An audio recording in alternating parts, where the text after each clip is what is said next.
안녕하세요. 재즈요 전사입니다. 자, 이번 클래식의 역사 세 번째 시간인데요. 오늘은 클래식에서의 아주 중요한 음악 형식인 교회 선법과 오르가눔 그리고 대의법에 대해서 공부해 보도록 하겠습니다. 교회 선법과 오르가눔. 우리는 전공자든 비전공자이든 음악을 공부하다 보면 연주나 작곡을 잘하기 위해서 결코 음악의 이론을 배우지 않을 수 없습니다. 깊이 있는 연주를 하기 위해서는 클래식에서는 정통 화성학을, 파퓰러 음악 쪽은 재즈 화성학을 공부하게 되는데요. 이때 중요하게 다뤄지는 것들 중 선법 또는 대의법 그리고 클래식의 서양 음악사를 공부하다 보면 오르가눔이라는 용어를 우리는 한 번 이상은 듣거나 접해 보았을 것입니다. 그렇다면 정확하게는 뭔지 모르지만 뭔가 중요한 것 같았던 선법, 대의법, 오르가눔이 무엇일까요? 왜 음악을 이해하거나 배움에 있어 이것들이 중요한 위치에 있는지 이에 대한 개념과 인식을 확실히 공부하고 넘어가 보도록 하겠습니다. 교회 선법과 그레고리 성가. 교회 선법이란 그리스 선법과도 같은 의미로 선법 또는 그리스어로 모드라고 말합니다. 선법은 9세기경 중세 교회 음악에서 음악을 만들 때 선율을 만드는 기본 틀이 되었으며 오늘날 서양 음악의 모태라 할 수 있는 그레고리 성가의 바탕이 됩니다. 예를 들면 대중음악의 뿌리를 블루스라고 볼 때 그 블루스의 모태가 흑인들의 노동요인 것처럼 그레고리 성가는 클래식의 모태라고 할 수 있습니다. 근대의 장단음계가 성립하기 이전의 중세시대 교회 음악은 선법이라는 것을 사용하여 음악을 만들었으며 이러한 선법을 사용하여 만든 교회 음악이 바로 그레고리 성가인 것입니다. 선법은 하나의 선율, 즉 단선율로 피아노에서 보면 한 옥타브 안에 하얀 것만 8개, 도, 레, 미, 파, 솔, 라, 시, 도 여기에서부터 만들어졌으며 여기에 각각의 모든 구성음 7개를 하나씩 전부 으뜸음으로 설정하게 되면 총 7개의 선법이 만들어집니다. 이것을 순서대로 나열해보면 첫 번째 모드는 아이오니안 또는 이오니안, 도, 레, 미, 파, 솔, 라, 시, 도. 두 번째 모드는 도리안, 레, 미, 파, 솔, 라, 시, 도, 레. 세 번째 모드는 프리지안, 미, 파, 솔, 라, 시, 도, 레, 미. 네 번째 모드는 리디안, 파, 솔, 라, 시, 도, 레, 미, 파. 다섯 번째 모드는 믹솔 리디안, 솔, 라, 시, 도, 레, 미, 파, 솔. 여섯 번째 모드는 에올리안, 라, 시, 도, 레, 미, 파, 솔, 라. 그리고 마지막 7번째 모드는 로크리안, 시, 도, 레, 미, 파, 솔, 라, 시. 이렇게 붙여진 7개의 선법의 이름들은 8세기에서 9세기에 형성된 그리스 교회 음악의 중요한 7선법으로 그리스 지역의 이름에서 유래되었다고 합니다. 그 당시 교회 선법은 중세와 르네상스 시기에 중요한 서양 음악의 기초가 되었으며 종교음악뿐만 아니라 세속음악에서도 사용되었고 서양 음악의 민속음악에서도 교회 선법의 양식을 그대로 사용하였다고 합니다. 하지만 오늘날은 클래식, 파퓰러 음악 모두 장단조의 2가지 조성에 의한 음악으로 대체되면서 지금은 즉흥 연주를 위한 재즈 화성학에서만 선법이 중요하게 다뤄지고 있으며 즉흥 연주를 하기 위한 화성과 음계의 이해관계를 굳이 필요치 않는 클래식과 파퓰러 음악인들은 대부분 선법에 대한 이해가 없는 것이 보편적입니다. 오르가눔과 대의법. 중세시대는 단선율인 교회 선법의 그레고리안 성가를 밑바탕으로 음악을 만드는 양식이 발전하게 되는데 이 새로운 양식은 바로 다성음악으로서 기존에는 교회 선법을 사용하여 하나의 선율을 횡적으로 길게 연장했다면 다성음악에서는 단선율의 음악에서 주가 되는 하나의 성부의 선율에 또 다른 성부의 선율을 약속된 질서와 규칙에 맞게 만들어서 성부가 2개 이상으로 나뉘는 종적인 확장을 하게 됩니다. 이것이 바로 단선율의 음악에서 여러 성부가 함께 연주하는 다선율의 다성음악의 양식인 오르가눔이라 하며 초기의 오르가눔은 단선율의 음악을 좀 더 아름답게 하기 위하여 원래의 정선율에 다른 하나의 성부만 추가하여 노래하는 방법으로 만들어졌는데 이후 한 옥타브 또는 5도 위의 같은 선율을 더해 부르는 방식으로 점차 음의 3도, 4도, 5도의 선율들을 중복시키며 생겨났다고 합니다. 이러한 오르가눔은 그 음악 양식이 서서히 병행 오르가눔, 자유 오르가눔, 꾸밈 오르가눔 등의 여러 가지 형태로 발전되어 갔으며 그레고리안 성가의 기초를 둔 최초의 다성음악으로 대입법의 초석이 되었습니다. 오르가눔의 사전적인 의미는 중세의 교회 음악에서 사용했던 오르간을 라틴어로 일컫는 말이기도 합니다. 다성음악, 폴리포니, 둘 이상의 성부가 독립된 가락을 가지면서 조화를 이루는 음악.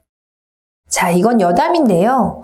오르가눔에 대해서 얘기를 하다 보니 재즈 전사가 대학교 시절에 이 오르가눔을 주제로 레포트를 썼던 기억이 납니다.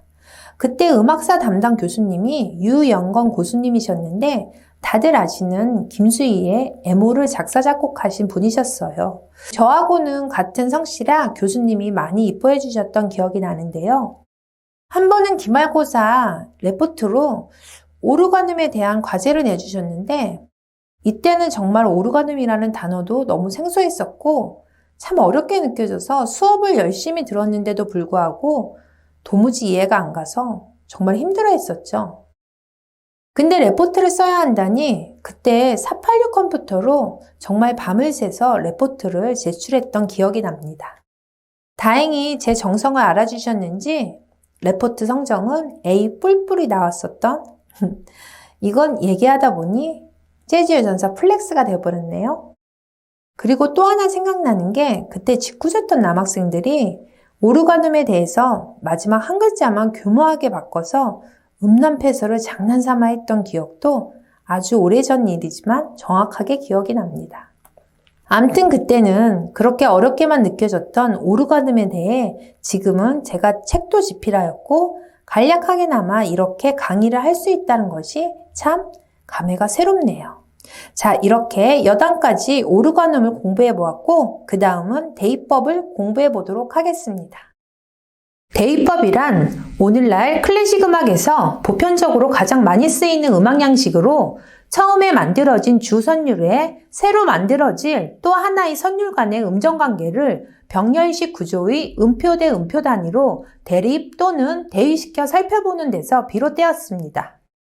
13세기에는 디스칸투스라는 용어가 쓰였으나 14세기부터 대위라는 말로 대체되어 오늘날의 대입법이 탄생하게 되었으며 이러한 대입법은 여러 성부들이 병진행하는 초기 다성음악의 병행 오르가눔도 중요한 역할을 하지만 진정한 의미에서의 대입법의 기원은 성부의 독자성이 유지되는 11세기에서 12세기의 자유 오르가눔으로 볼 수 있습니다.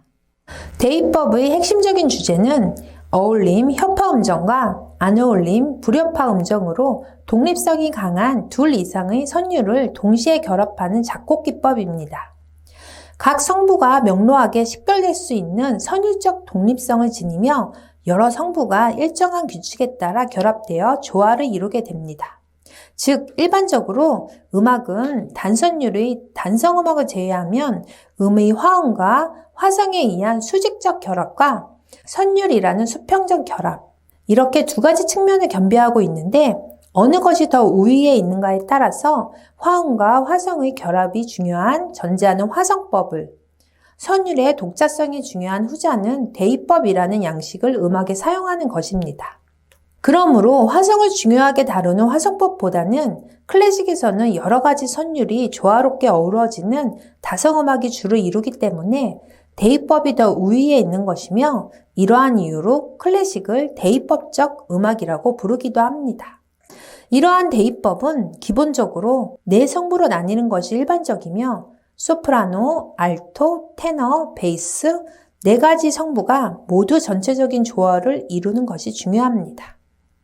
서양 음악사에서는 16세기 말까지를 다성음악의 시대, 18세기 후반부터 현재까지는 화성음악의 시대를 맞이하면서 20세기에는 양자가 공존을 하게 됩니다. 따라서 연대의 길이를 보아서도 대입법은 서양 음악의 가장 기본적인 기법과 원리라고 할 수 있습니다. 여기까지 대입법에 대해서 공부해 보았는데요. 대입법을 얘기하다 보니 재즈 전사가 대학 입시를 준비할 때 신사동에 있는 실용음악학원을 다니면서 화성학 수업을 열심히 들었던 생각이 납니다. 그때는 우리나라 실용음악가로 가장 유명했던 서울예술대학의 입시 전형이 전공 실기시험, 시창, 청음, 그리고 이론으로 화성학 시험이 포함되어 있었어요. 근데 좀 아이러니했던 게 화성학이 실용음악 화성이 아닌 클래식의 대입법으로 그때는 시험을 봤었거든요. 그러니까 서울예술대학 입시 준비를 했던 모든 수험생들은 대입법을 공부해야 하는 게 당연하게 여겨졌고 학원에서든 개인 레슨이든 전부 대입법을 준비를 했었죠. 근데 저는 수업을 열심히 들으면서 좀 이해가 안 갔던 게 아니 왜 실용음악과인데 클래식에서 필요한 대입법을 입학 시험 항목으로 했을까? 대입법은 철저하게 4개의 성부의 선율들이 불협이 나지 않게 독립적이면서 또 조화롭게 어우러지도록 만드는 학문인데 코드를 중심으로 반주와 연주를 하는 실용음악에선 과연 대입법을 공부해서 적용을 많이 할 수 있을까? 이런 생각이 늘 들었었거든요. 물론 지금은 많은 실용음악과에서 더 이상 대입법으로 이런 시험을 보지 않는 걸로 알고 있습니다. 아마도 제 생각으론 그때 당시는 재즈 화성이나 실용음악 화성이 보편화가 거의 안 돼 있을 때라 시험 기준을 좀 더 음악의 정통성이 있는 대입법으로 한 게 아닌가 싶은데요.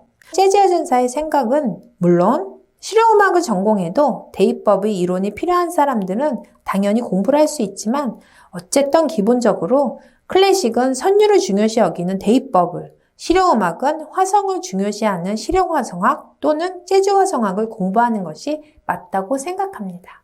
지금까지 재즈 여전사와 함께 클래식의 역사 그 3번째 강의까지 모두 함께 하셨는데요.